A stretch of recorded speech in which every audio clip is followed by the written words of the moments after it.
पाँव भैले भारी सपनवा साकार भैले हो।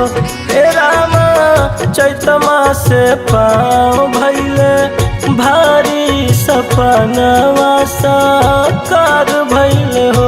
हे रामा चैतमा से पाँव भैले भारी सपनवा साकार भैले हो।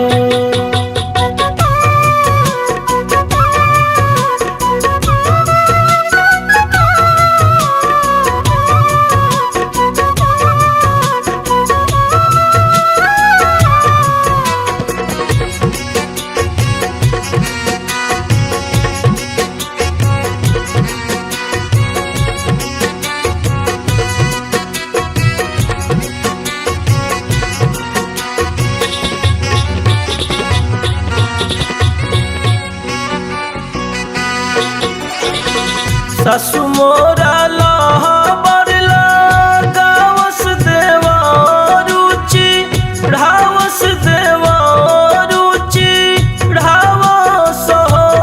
ललना नेगले बो भौजी हो भारी नदी न कियावस हो।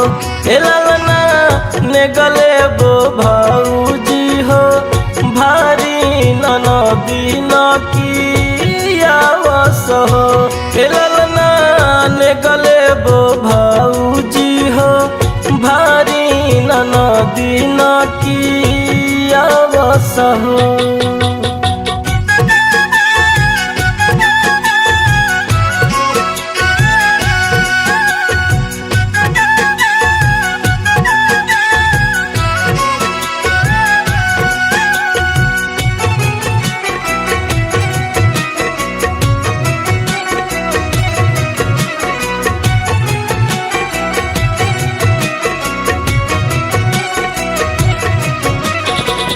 बगले में होई गोदभा राई मंदिर में पूजाई मंदिर में पूजाई नु हो।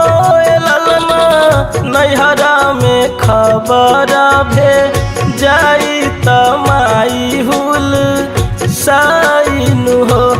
ललना नैहरा में खबर भे जाई तमाई हुल साइन हो। ललना नैहरा में खबर भे जाई तमाई हुल साइन हो।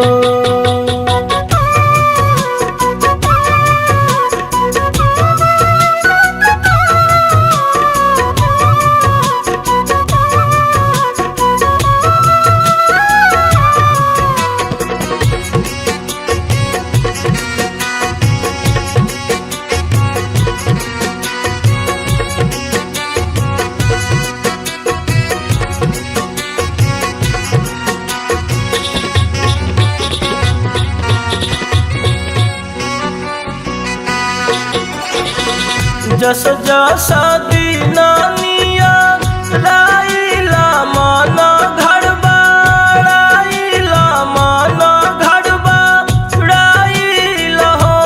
ललना उहो घड़िए का दीना आइला सोहरा गावाइला हो।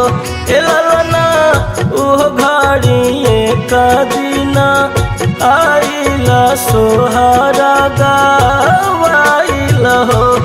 ललना उहो घड़िए का दीना आइला सोहरा गा